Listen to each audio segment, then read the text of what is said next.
Mr Brown can't say that. Order. I do appreciate that contribution, but we have moved on. I've made a ruling. Honourable Anne Tully. Mr Speaker, it's no secret in this House that I am very fond of Dr Seuss, and I have to say that the debacle around David Shearer led me back to the good old Dr Seuss, and I just want to start with a quick quote from Oh, the Places You'll Go. You'll get mixed up, as you already know. You'll get mixed up with many strange birds as you go. So be sure when you step with care and great tact, and remember that life is a great balancing act. Never forget to be dexterous and deft, and never mix up your right foot with your left. Now, if we are talking right feet and left, you couldn't ask for anything better than David Shearer's left and right suggestion. So on the one hand, he's saying, I think the fact that banks forgot $50,000 is laughable, he should stand down. And on his left foot, with his left foot in his mouth again, he's saying, I honestly forgot the spare $50,000 in my US bank account. So the story we are asked to believe, and New Zealanders are asked to believe, that David Shearer fills in a tax return every year and declares this US bank account. So every year he fills that in. We have to take his word for it that he did actually put it in. But when he comes to fill in Parliament's declaration of pecuniary interest, and for listeners, that's just a list of the interests, the assets, the debts, the gifts that you've received as a Member of Parliament. When he comes to fill that in, he forgets to put his US bank account with a, I don't know, 50, 100k, 200k, however much it's in. Now look, Mr Speaker, I'm a reasonable person, and I want to believe that David Shearer is honest and that it was a genuine mistake.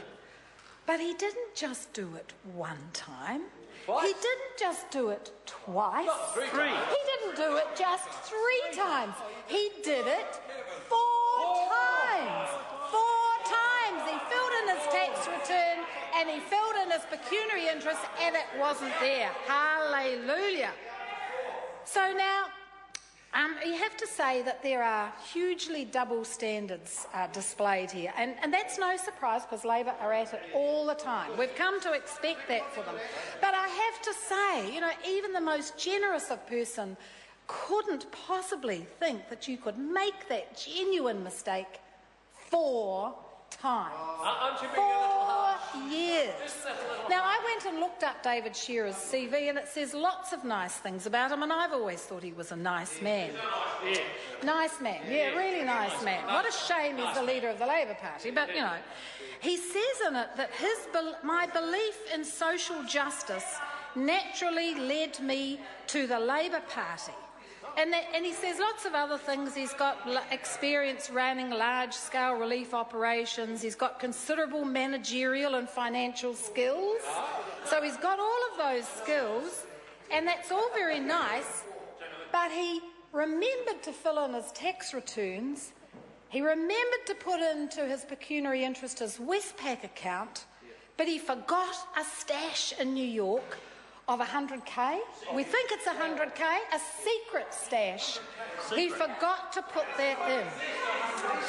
And he espouses social justice. He berates John Key, one of the most successful businessmen in New Zealand who's become Prime Minister. He espouses him for being rich and successful, but he forgets that he's got a secret bank account in the US with more than 50k. Well, it was secret for 4 years because nobody else knew about it. Shearer refuses to believe that another parliamentarian could forget 50k. He refuses. Hold that up. I think the fact that banks forgot $50,000 is laughable. He should stand out. So he's not prepared to accept that a parliamentary colleague could forget $50,000, but he forgets maybe $100,000 or $500,000. Who knows how much it is? He won't tell us. Could be enormous amount. And demands John Banks's resignation. In fact, he demanded that the Prime Minister dismiss him because he couldn't remember $50,000. This same David Shearer wouldn't believe anything. The member's time has expired. Order. We all know in a general debate that's the opportunity for either side of the House to talk about the important issues of the day. And we just had 5 minutes of attacking the Labor leader.